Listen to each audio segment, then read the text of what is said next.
Everybody. My name is Luann Brink, and I'm the Landlord Service Administrator here at the Housing Council at PathStone. Here today is with me Giselle Fonseca. She will be monitoring for questions in the chat. We will do our best to answer any questions at the end of our final segment of today's discussion. So please send them as you think of them. I'd like to welcome you and thank you all for your interest in today's topic. The Housing Council at PathStone is celebrating our 50th anniversary of critical housing services to the community, and today's discussion is just one of a series of conversations with the community about important housing issues impacting the Rochester area. In addition to the panel discussion, the Housing Council will be hosting our 50th anniversary celebration tomorrow, October 6th. We'll provide more details about that at the end of today's panel, but we hope you can join us. Our mission at the Housing Council is to increase success for low to moderate income individuals and families in the Monroe County and the surrounding counties to help navigate the steps to a successful tenancy and home ownership. The Housing Council at PathStone has served over 8,000 people annually, or 8,000 households, I should say. We also provide intervention services for tenants, homeowners, and future homeowners. We offer comprehensive assistance and direct training for landlords. We maintain a housing hotline where people can call in with any type of housing question. We promote fair housing awareness, and we also publish a rental registry, which allows landlords to list their vacant properties that are available for rent. So now on to today's panel discussion. Our topic today is challenging times for landlords. But before we get started, I'd like to introduce our panelists. Orlando Ortiz is a landlord, but we're going to call them a housing provider. I think landlords like to be called housing providers. He is also the manufacturing supervisor at Gleason Works. And then we have Karl Weeks, who's a housing provider, and Patrick Gallagher, who is the owner of Gallagher Property Management, and Leah Anselm. She's a senior community planner for the city of Rochester. So if you would all like to take the time to introduce yourselves, we can start with Orlando. Thank you, Luann. As you mentioned, Orlando Ortiz, besides of what you mentioned, I'm also the Housing Council Board Chair. So it's a pleasure to be here and then try to share some of my expertise and experience. All right, we'll go to Karl. Thank you, Luann. So this all began in 1983 for me, starting a property maintenance company, Melker Enterprises, and we exist today, 38 plus years. To put this in perspective, this is long before personal computers, cell phones, and fax machines. That'll make your head spin a little bit.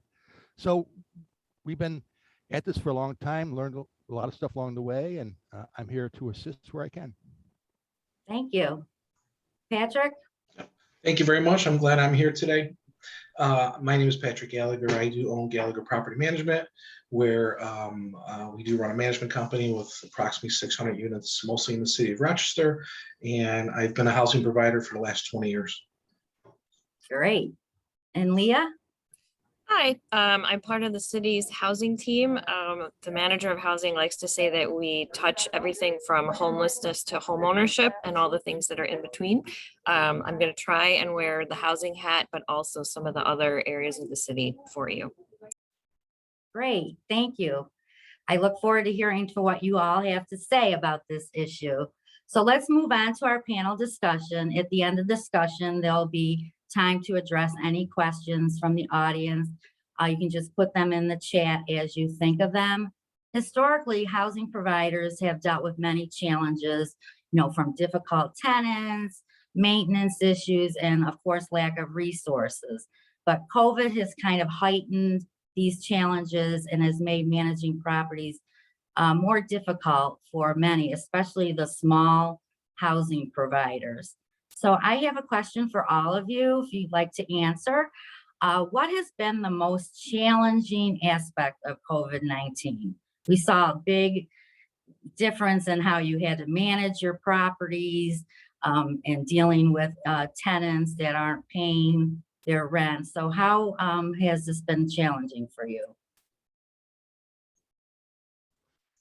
Yeah, go first.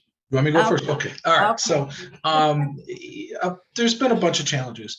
Everyone is anxious, including our residents, our staff. It's been a tough time for the last couple of years. So when you have that factored in, it's been more difficult to get into homes. People are fearing their health and so forth. And there's been a number of our residents that were sick and so forth. So that delayed things. Some other residents weren't calling for minor repairs, and then they turned into major repairs by the time we got there. And on our side, we've had a shortage of workers. It's been tough. So I've never experienced this like it has like the last couple of years. It's been really difficult getting projects done on time, getting them timely. And then, yeah, sure. On top of that, you have some residents that are not paying.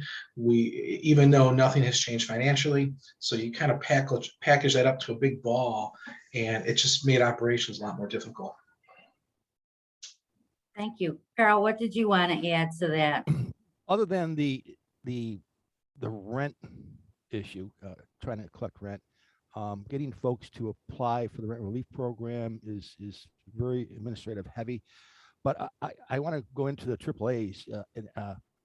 Excuse me. But more so the brazenness and lawlessness of what's going on out there between tenants and owners. It's just there's a whole different mindset because of COVID. Due to little or no accountability, lease violations, tenant-to-tenant conflicts, tenant-to-tenant fighting. It's really went very large during COVID. Orlando? Yeah, I would just add that the many unknowns, as Pat mentioned with COVID, has been a challenge. Everything's kind of changing on the fly. So we aren't really sure what's happening with, eviction moratoriums, with getting into houses, as Pat mentioned, and tenants not willing to let us in for maybe good reasons, maybe bad reasons, but just adjusting to that. And sometimes just as housing providers, kind of feeling like our hands are strapped to some degree, given the current restrictions placed as a result of COVID. And I would agree that in terms of, some of the repairs and maintenance that needs to be done, just a little bit delayed turnaround time to that, which most tenants, I think, are, for the most part, patient. But at some point, we got to get through and repairing, some of these units. Leah, do you have anything to add as far as what's been challenging for the city? Well, I think I can underscore a lot of what all of the guys have said, right? It's especially in the beginning when nobody knew whether it was safe to go into anybody's unit. That makes it very tough for the code folks to know, is it okay to go in? Can we figure out what needs to happen from the outside? Making sure that both providers and tenants have access, without making people come downtown and maybe put themselves in harm's risk. I think it has been difficult to administer the huge variety of programs, right? In the very beginning of the pandemic, we were all having, 8 hours worth of meetings, like, okay, we're going to have this money, but where is it going to go and how are we going to do it? And then there was a moratorium, like, okay, well, we're going to sit here and we're going to wait and it's going to be there.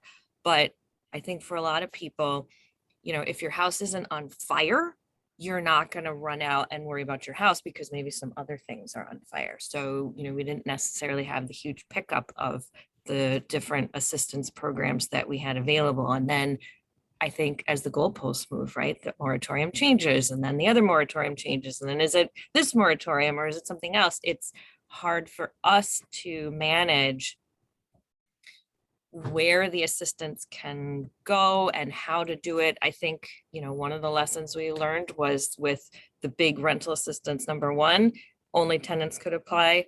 Now with rental assistance number 2, it's much easier for a housing provider to assist. I think it's much harder to watch how, any relationship is strained right now because of the pandemic. And I think that having, been in housing for over 20 years, it is all about the relationship. As long as things are going okay and you're able to talk to your tenant or your housing provider, things will go all right. And as things get stressed and strained, people get snippy, people get concerned, people are afraid to talk to their housing provider. The housing provider doesn't have money to make a repair. He or she doesn't want to talk to the tenant because they don't want to explain that. And then the relationships get strained, and then all those things, kind of come to the surface that have been brewing. And the city's not made of money, no matter what people may think. So we can't fix the problem as quickly maybe as any of us would like. Right. What lessons have you learned? Have you had to change any of your business practices, Orlando? I would say to add to Leah's point, for me, the relationships have been the key. I've had a lot more communication with my tenants that I have in the 10 years that I've been doing real estate. And it's just mainly to kind of check on the pulse, right? Ultimately, I want, we need to get our rents collected, but I also want to know, how's their job situation going? Are they going to be okay? Are there any repairs? Because again, if they're not going to be paying rent, sometimes they may not tell me that there's repairs.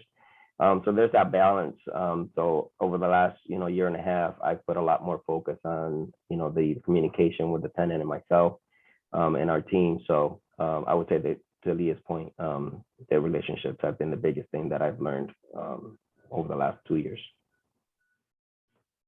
Pat, have you have anything to add to that?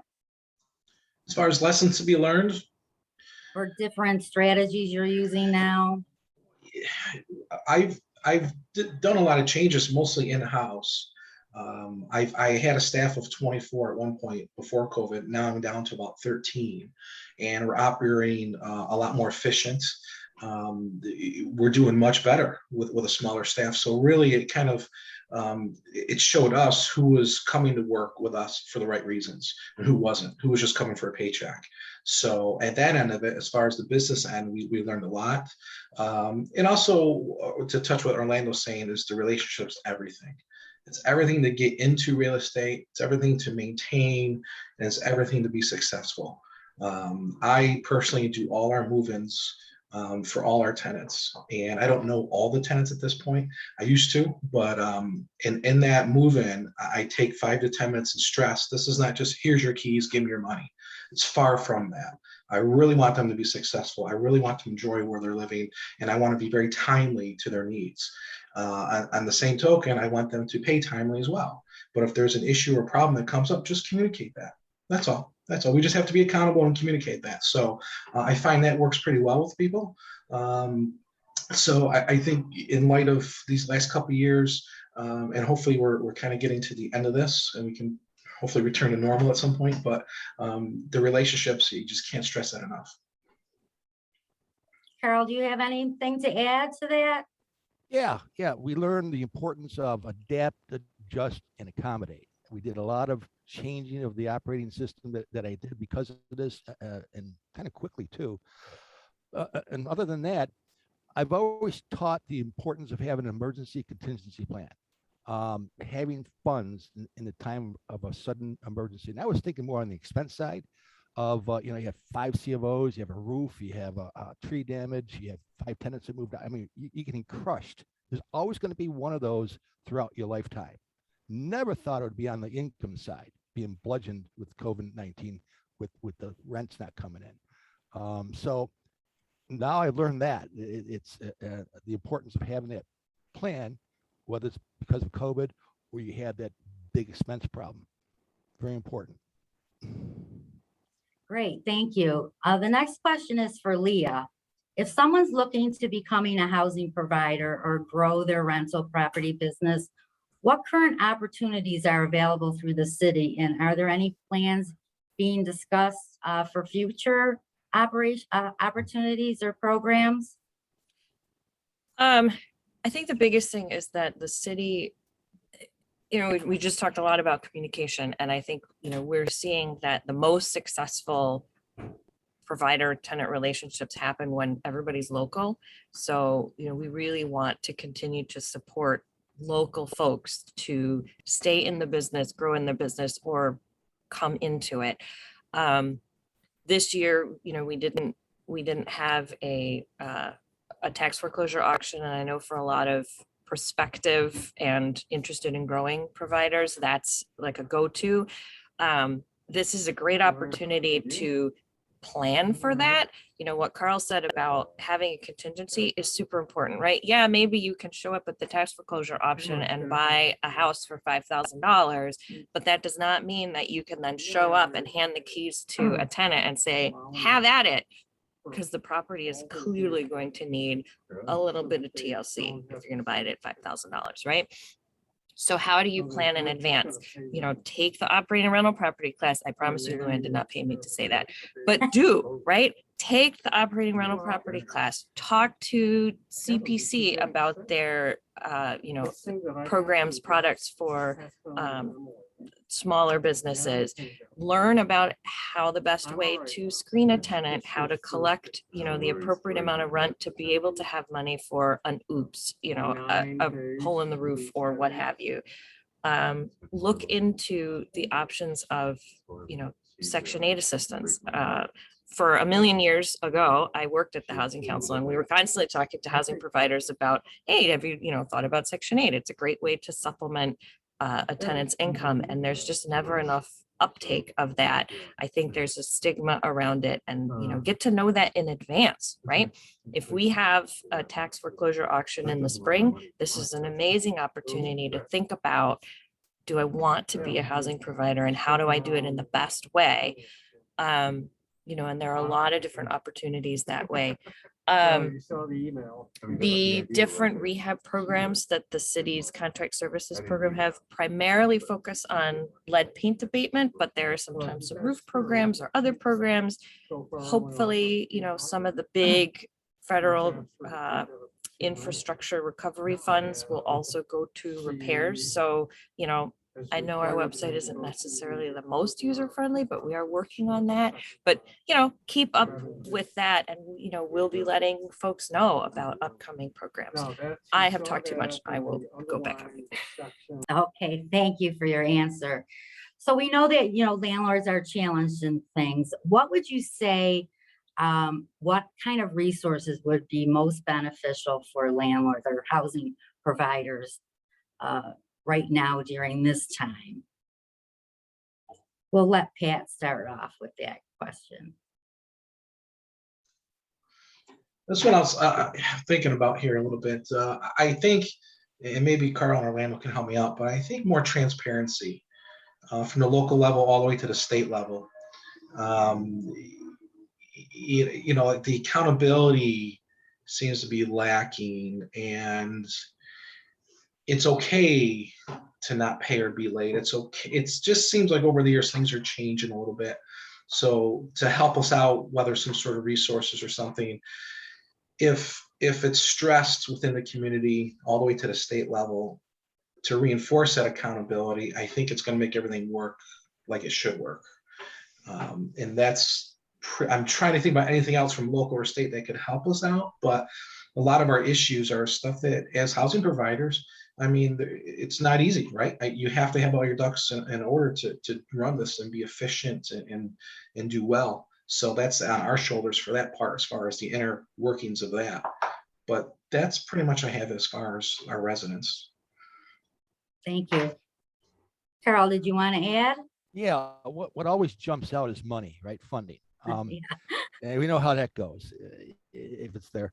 But rather than having the large, Leah, the large like lead grant program, I'm doing one right now.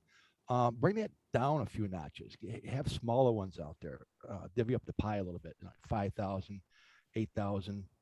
Say a window grant or a loan, even a loan for that matter, would really help for the housing providers. What do you feel that landlords most need money for? Back rent? Would it be maintenance, property tax, delinquencies? Maintenance. I mean, these are 120-year-old houses out there. So, and they're going to need a lot of work. So maintenance, lost rents, we already have that in play now. The federal government stepped up very nicely to help with that, but more of the ongoing maintenance and improvements of these old properties. Right. Orlando, do you have any thoughts? Yeah, I would agree on the maintenance side of things. I know there've been some programs in the past that the city have done. I know I was a recipient of some of the FIS grants in previous years, and most recently some of the ones that have come about.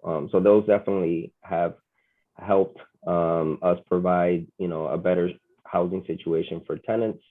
And then, it kind of helps our relationship piece too, because now they feel better in a better home. Regardless of the location. I always say I can't control the environment, but I can control how the house looks like. And that's a piece that I try to focus on, regardless of the location, try to provide a good, stable house for my tenants.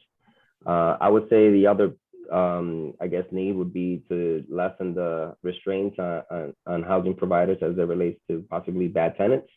On my end, I've been fortunate enough not to have too many of these over the last 2 years as a result of COVID. But there's still, you still got a couple here and there that, outside of the rent collection, which I could understand, the other reasons that, we'd want to evict somebody. So possibly reducing some of those restraints related to those type of tenants. Okay, thank you. Are any of you using any resources currently that you know about? I know some of you mentioned the rental assistance. How is that going? Are you having to help your tenants with the applications for the rental assistance? 100%, absolutely. Rental assistance is actually working out really well, but we do have dedicated staff that are on that 8 hours a day. And a lot of tenants, you have to give them a push and get them going on this. Yes. And are the tenants cooperating more now? Do you feel that we're getting to the end of, the moratoriums, although they keep getting extended, but do you think tenants were holding off and are more open to now trying to get that money, as it might be running out as well? Yeah, we've had some incidences where the tenants were either advised or had this feeling that they don't have to pay any rent because they're going to get the assistance before the assistance was awarded. So we've had to deal with that. They still have to pay rent and so forth. So that's increasing. It's kind of depends really on the tenants. But I think as more time goes on, I think they're less proactive to seek this on their own. And that's where it gets back to the accountability factor. And the communication you were talking about in the beginning. How is that going for you, Karl, with the rental assistance? Well, we have a bigger problem right now. And Okay. one that the rental assistance really hasn't addressed. And these are the ones that already got it. And then once they've got it, they start not paying rent again, right? Because one of two things: the moratorium, I can't get evicted, I'm gonna be lazy. Number two is this might happen again, so let me just hold off, right, Pat? So we have this increasing population. How do we deal with that? So we're trying to get to that situation. Okay. Orlando, do you have any thoughts? Yeah, I would add to that. I would say on my end, the first year was pretty good actually in terms of rent collections and not needing some of that assistance that was provided. I would say the last probably 5 months has probably been the worst on my end. And I don't know if tenants, to Karl's point, kind of understand what the system is in terms of the rent collections and not having to pay for 3-4 months or whatever it is to then get that assistance. But I would say the last 4 or 5 months I've seen a drastic increase in the non-collection or not, tenants not paying rent. On my end, I would say that it has been okay. The ones that have applied or we've asked them to apply or we've applied for them, You know, the ones that want to stay in the house have been pretty good about applying and submitting the paperwork. There's been a couple of them that they just don't care, and you know, they just want to ride it out, I guess, as long as they can, and who knows what'll happen. But I would say overall it's been more positive than that on my end. Let me throw a number out there, Luann. So I had 45 cases severely behind in rent. Today, there's 4 of those that are still a problem. I mean, I have 2 coming up to 2 years of no rent. So you're making progress with the rental Pre-COVID. assistance. Pre-COVID.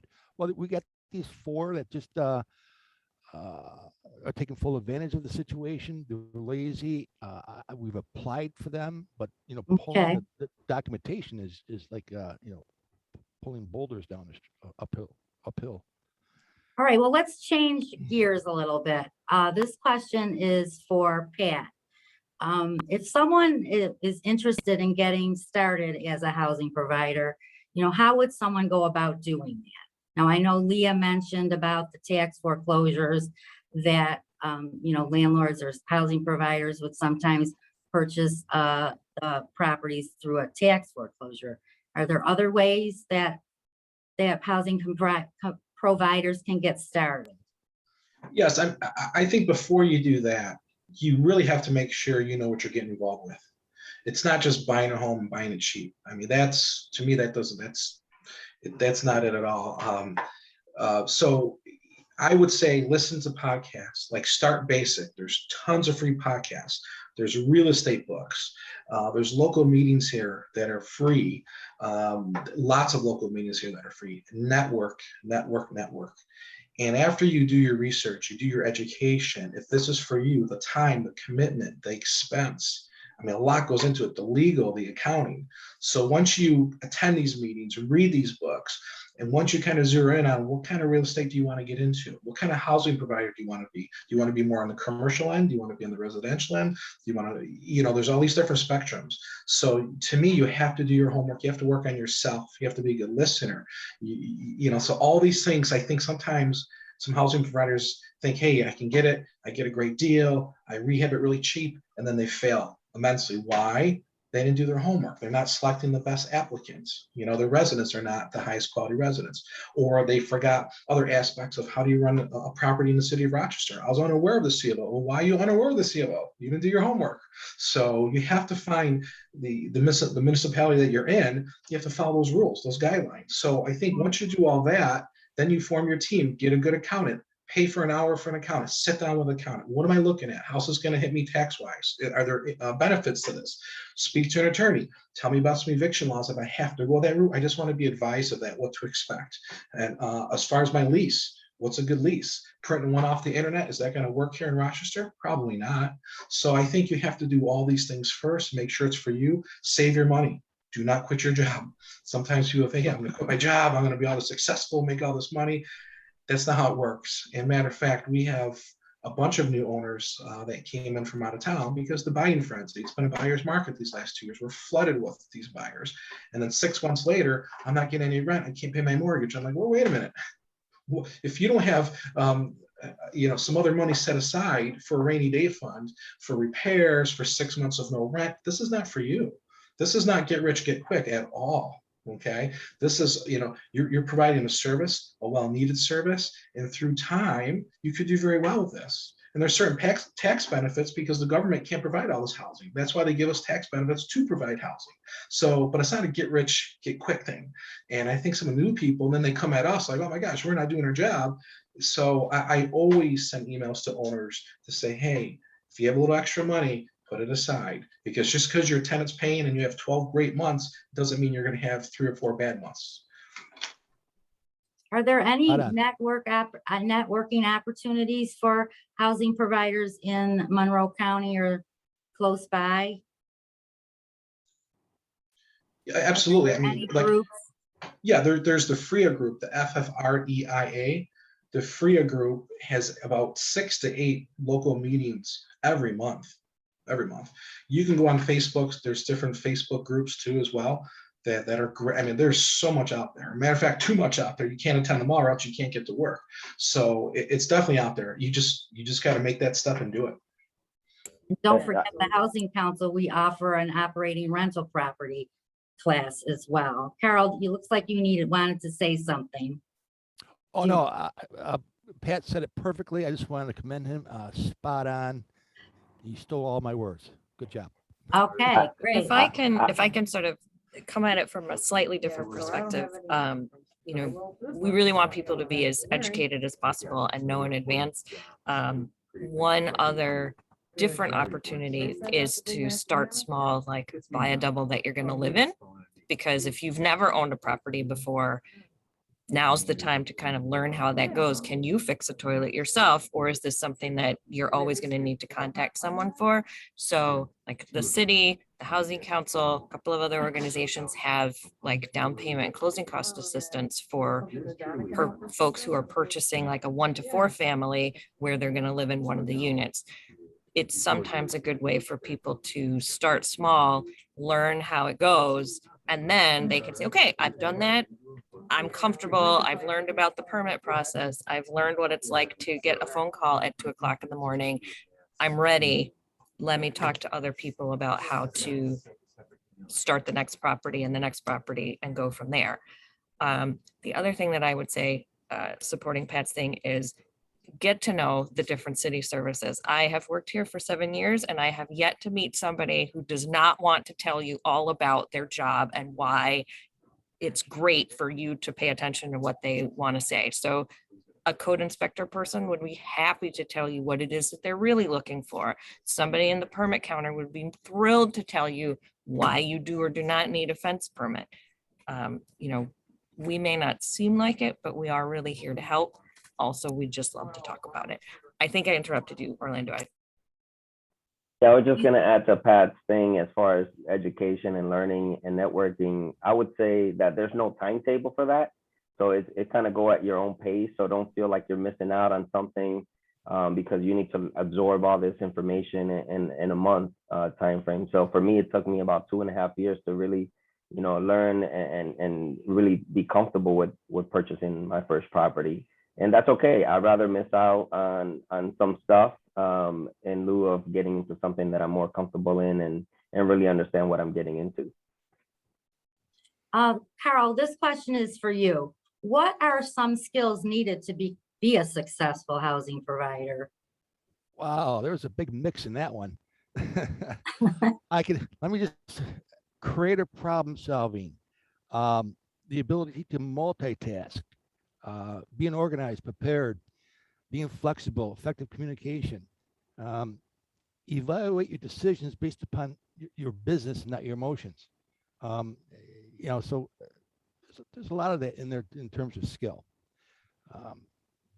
So I think interpersonal, you know, communication skills are kind of essential, especially with the COVID and that, you know, sometimes, you know, tenants and landlords don't get along. So, I mean, there's probably a fine line there where you want to, you know, accommodate tenants, but you want them to let them know that, you know, yes, you have to pay the rent, but you don't want to necessarily make a tenant angry at you because that can set a bad, you know, situation going forward. Do you have any thoughts on that?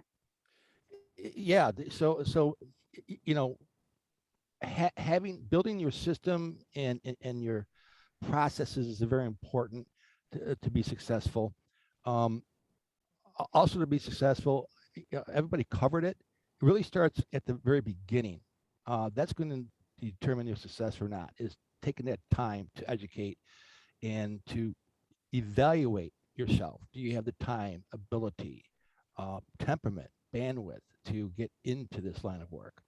That it starts right there to be successful long term. Orlando, do you have any thoughts on this topic?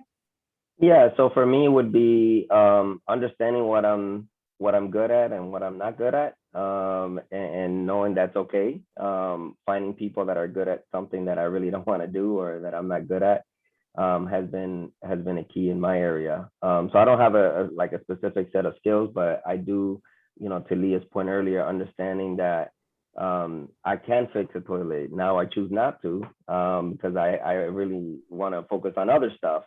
So initially I was doing all the work myself, and as my business grew, being able to be okay with handing that off to people that you trust and have the confidence that they're going to do the work that you do has been important on my end. So how do you all keep up on the changing times? Like I know in 2019, the Housing Stability Act was passed and a lot of the laws were changed. And there's been several things over, the past year or two, especially COVID related things, keeping up on the moratoriums and what paperwork is needed for this and that. How do you keep up on that, Pat? You have to keep up on that, and you have to have competent people. If it's not yourself, you have to have competent others surrounding you. You're only as good as your team, and you have to spend for that. I know with our staff, I have very little turnover, and that comes with a cost, and that's okay. So, but that's really big. We follow Albany. We attended a lot of seminars. We're up to date with how that works because it's changing. It's changing all the time. But very, very important. And that's why I feel some of the smaller housing providers that maybe have 2 or 3 homes, but they spend 5% on that, 90% with life and work. Those are the ones that are probably losing the most because they're not up to date with that. Their leases are not accurate. They have some misinformation, and those are the ones that get frustrated, that are probably hurting the most. But you have to stay on it. As soon as you don't stay on it, you fall behind. And when you fall behind, your business is going to suffer. Right. Yep. Do you have Well, anything to add to that, Karl? Pat said it best, but let me just add that as these regulations and laws come out, do take the time to read them. Don't skim them, and talk with others that have expertise. An attorney, for example, that act that came out in ETPA came out in 2019. I read that thing 10 times, highlights everywhere. And from that, I was able to teach and help other people with it because there was a lot of stuff in there. So, and it's ongoing, as Pat says. So just adapt, adjust, and accommodate. Those are good words. And I was going to say, Go on. I'm sorry. I was going to say really quick, Karl and I host meetings on a monthly basis. And this stuff, if you don't want to read it, like Karl reads that stuff nonstop. But if you don't want to read 80 pages of law stuff, because you just can't sit still. I can't sit still. But if you attend the meetings, we condense it and we give it to you in the meetings for free. Or I think it's $69 a year for free, or something under $100 a year. And you're getting all that from us that been in the business over 20 years. Orlando's been doing it a while. And I still go to meetings nonstop. Maybe I know 80% what's going on, but it's that 20% that I'm like, oh, great. I'm glad I was here. So that's the huge benefit of the meetings. You get to hear all this and you're good to go then. I know sometimes it seems that the tenants are more up on some of the new laws than some of the housing providers, just from phone calls that we receive on our hotline. Do you have any added thoughts, Orlando? Yeah, I was going to say Pat can add my name to that one because that would be me. I would attend the meetings and try to get the information.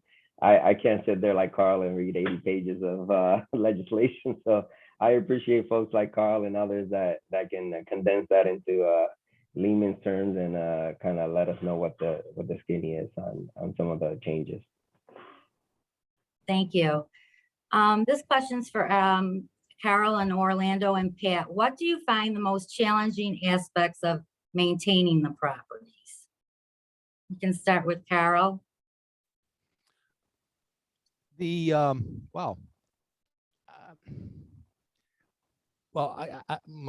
response is gonna be a little skewed because I began as a property maintenance company, so I know an awful lot. I've done everything top to bottom, in and out of a property.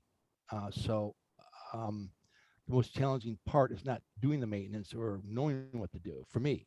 And of course, if you don't, you'll hire that out. But the most challenging part, Leon, is not the maintenance. It's how did you get that apartment back from that tenant, right, Pat? The preps are just outrageous. And lately, because again, no accountability. what are you going to do? So the way these departments are left, that's a challenge because this is an unknown expense. It could be 1,000, it could be 3. All of a sudden, that's what you have in front of you. So you have to manage through that. That's probably the most challenging for me. Have you been able to go in and do periodic inspections through COVID? Are tenants letting you in? Do you advise housing providers to, schedule, quarterly, go-throughs Yeah, on the property? I encourage that. I think Pat has a program just like that too, being proactive in terms of keeping an eye on your property. But I don't have a formal inspection process because I'm in the field. So I'm at these properties often enough that I don't have to have a formal inspection process. So I'm very aware with the property condition. Pat, what do you have to add? What's the maintenance issues for you guys? We call them courtesy checks, and Oh, that's a depending on good word. courtesy checks, and it's really just a proactive check because we want to stop that little water leak before it's major, the electrical issue before the whole house goes out, health and safety issues with steps and sidewalks and handrails. And sometimes tenants are busy. I mean, they're working too. They have kids, they have stuff going on, and the handrail can fall down. They just leave it there, and no fault of their own, and they forget things. So the dirty furnace filter, if that's not changed, your blower motor is going to stop working. All of a sudden, you don't have any heat. So we were big on those courtesy checks. They were very well. We didn't do them over COVID because it was just hard enough to get in to do the major basic repairs. But also with turning on your furnaces. I just thought, like, I don't know, maybe 5-6 years ago, it went off in my head. In August, send a mass text, a mass email, everybody turn on your furnace so we could fix them in August before we get in the heating season. Why didn't I do that 20 years ago? I don't know, because you keep learning, I don't know everything. So you just keep learning from mistakes. And now we're like, oh my gosh, so we fixed the furnaces in August, September, and it makes the heating and cooling system a lot easier to maintain. Instead of getting 10 calls in one day, I can't have 10 guys in one day fix no heat calls. So being very proactive. I know on our move-ins that we're doing now, I'll check the furnace filters and so forth because I'm already there. So, but you definitely want to have those checks. Karl's a little bit smaller in inventory than me, so he knows all his properties. But if you're getting a little larger, you definitely want to be proactive and do those courtesy checks, because that eliminate issues. Whether a tenant can have 10 people living there, or again you have some maintenance concerns, it's vital. Do you think it's harder for a small housing provider that might only own 1 or 2 properties because of maybe they don't have a lot of income coming in and able to keep up with the costs of maintaining the properties? Well, that gets to, before we buy the property, we have to make sure we can maintain the property. We have to weather the storm. And I've put stuff on credit cards before. I've taken loans out. I've made all those mistakes. I borrowed money at 18% interest before. I've done all that stuff. And so now I've learned through just doing this year after year, and again, networking and meetings, now I just can't say enough about networking, about the professionals. I've learned so much from Karl over the years. We continue to talk. Orlando, same thing. I mean, it's never ending. So and if you only own 1 or 2 properties and you don't have the time to get in there, hire it out. If you have the funds, hire it out. Spend the $75 or $100 for someone to inspect your property, give you pictures, and do a nice write-up for you. It'd be the best $75, $100 that you spend. Thank you. Orlando, do you have any thoughts on that? Yeah, I would just add, as far as the challenging aspects of maintaining a property would be, and Karl mentioned this earlier, is kind of keeping the emotional side of it emotional side out of the property. Obviously, you want to maintain a house that's safe and healthy for the tenant, but at the same time, it doesn't need to be all glamorous. So sometimes you kind of get caught up on, hey, I want to fix this, I want to fix that, and it's like, well, does that really need to be fixed? Or can it be kind of staged out over a period of a few months, or over the course of a year? So that would be one for me. And then also when a tenant moves out, just kind of understanding what that condition of the property is, and how long that turnover is going to be. And I agree with Pat. If initially I'm like, hey, I'm going to do all the work myself, but that might take 2 months. to do versus if I hire somebody, it'll be, you know, a few weeks to get it done. It might cost me a lot more money, but at the same time, I could rent it out a lot earlier and be able to turn that unit around a lot faster and prevent any possible, you know, just, you know, from a unit being vacant, entry, you know, breaking in and that kind of stuff, if people know that it's been vacant for a while. So. Are any of you having a hard time finding contractors to do some of the work? I know there's been a shortage. They seem to be tied up. They can't get supplies. Are you seeing any of that? Absolutely. Yeah, a lot of that. It's very competitive out there now. And for example, I've had 12 tree jobs hired out last 6 months ago, and they can't get to them yet. So very much so. Anyone else having that issue? Oh, yes. Yeah, I could hire 5 more guys right now. Yep. Do you find, go on, did someone have to say something? No. Do you find that tenants are pretty good about calling when there is something wrong, or how do you have them contact you? Do you have them call you, do an email, text message? What's your flow on that? And tenants are very good at complaining, right? They'll let us know for the most part. So that's really not an issue, but we do have a couple, once in a while, we do have a couple that are just lazy.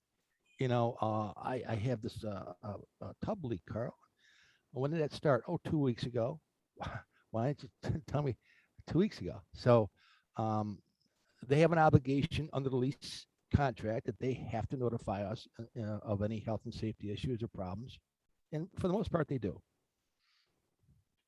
Now, we had talked about, you know, someone had mentioned something about what needs are there for a housing provider. What kinds of repairs you feel? Because I think Karl mentioned that, you know, our housing stock is very old in the city of Rochester.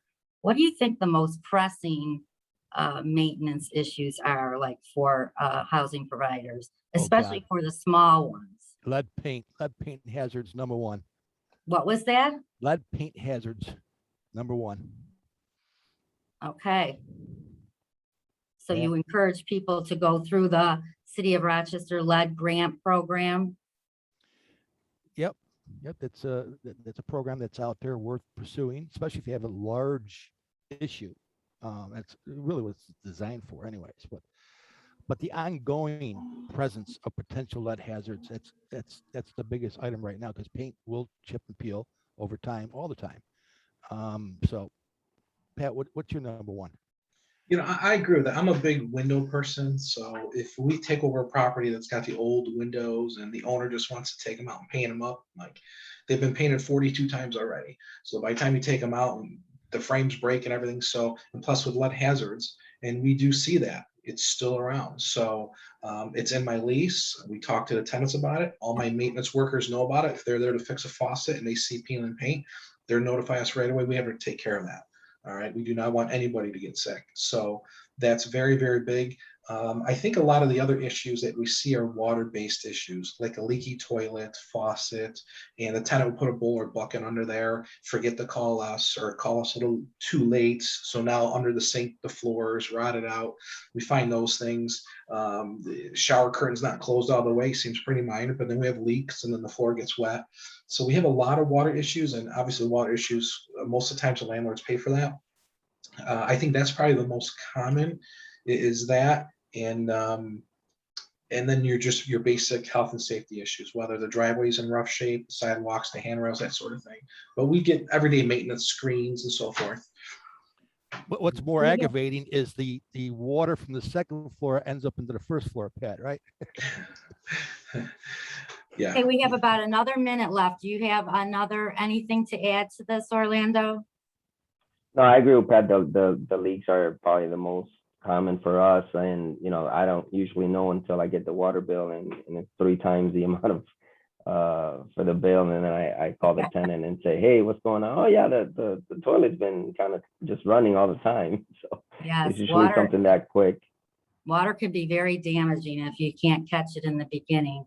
But So- I would just add to, you know, most tenants, at least on my end, you know, if it's something that they didn't break, they'll let me know. If it's something that they break, maybe sometimes hesitate a little bit to let me know about it. So I agree that some of the courtesy checks that Pat mentioned earlier are important. I know Karl mentioned, you know, tenants being lazy. I tend to disagree. I don't like to classify all tenants as being lazy. I'm sure there's some out there, but on my end, I try to give them a little bit more credit than maybe other people do. But again, going back to the relationships are key for me. Great, thank you. Okay, so we're about to wrap up. We've learned a lot about resources available for housing providers and challenging times and how you've overcome them, issues with maintenance. We're going to open it up for questions. Giselle, are there any questions in the chat?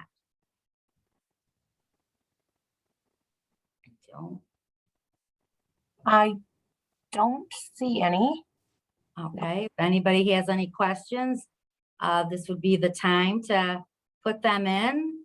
We'll give you a minute to do that. Does any of our panelists have any closing thoughts they'd like to add? If you don't mind, I can go first. Okay, Karl. Keep in mind that even though it's an investment, you're buying a business. Treat it as such, right? You have a product, you have a customer, you have a property, you have a tenant. It's a little bit more complicated than going into Walmart and buying a pillow, because here you have two parties under a contract during a term, and each side has to perform, and then you do it all over again. So keep that in mind. Keep the emotions out, but treat it as a business, because it is one. Okay, I think we have a question, Giselle. Just got one, yes. Can Leah talk some more about what programs the city has for landlords?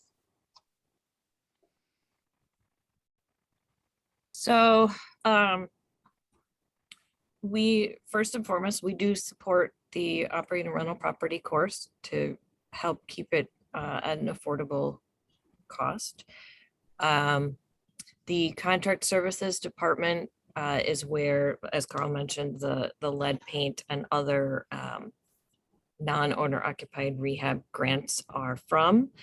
The housing department oversees the home buyer assistance program. So as I mentioned, if you were thinking about easing your toes into the water by purchasing a house you want to live in first, the application for that is actually on the website. There are a variety of things under development and going on in terms of COVID specific, right? So helping to administer the variety of rent assistance programs. They're hoping to have a few other smaller maintenance programs available, but that would be through the federal recovery money, and there's a big process involved in that. I'm trying to remember what else I said, because that was a half an hour ago and I can't remember anything a half an hour ago. I would just like to add that the Neighborhood Service Center is a great resource for Yes. housing providers. They know their stuff. If you have any questions about, you know, anything, what needs to be up for code, that type of thing, they're a great resource. And as I housing understand it, they providers. still have specific code inspectors, code enforcement officers assigned to each neighborhood service Right, center. So yes. depending on where your properties are located, going through the NSC will kind of get you a relationship with, you know, the code folks for your area. And it's always helpful, you know, again, just like a relationship between a provider and a tenant, the relationship with somebody at the city, I think makes it seem a little more accessible and not just, you know, City Hall, which can be intimidating. Great, thank you. I'd like to thank everyone of our panelists for taking time today and talking with us. We really appreciate you being with us and sharing your expertise. Before we go, though, I want to just share that our 50th anniversary celebration is tomorrow, October 6th. And you can go to our website or our Facebook page. Giselle, did you have something that you wanted to share on the screen? Okay, she's gonna share some information. It's from 12 until 1. You have time still to sign up until 11:59 today. We would certainly love to have you join us. This panel that we had today is the last of our 5-part panel series. But the good news is if you've missed any of the series, you can go to our website or to our YouTube page and listen to them all. And I would like to thank you all for joining us today. Thanks for having me. You're welcome. Thank you. Thank you. Thanks a lot. Nice job, Luann. Nice job. Thank you. Bye now. See you. Bye-bye. Bye-bye. See y'all.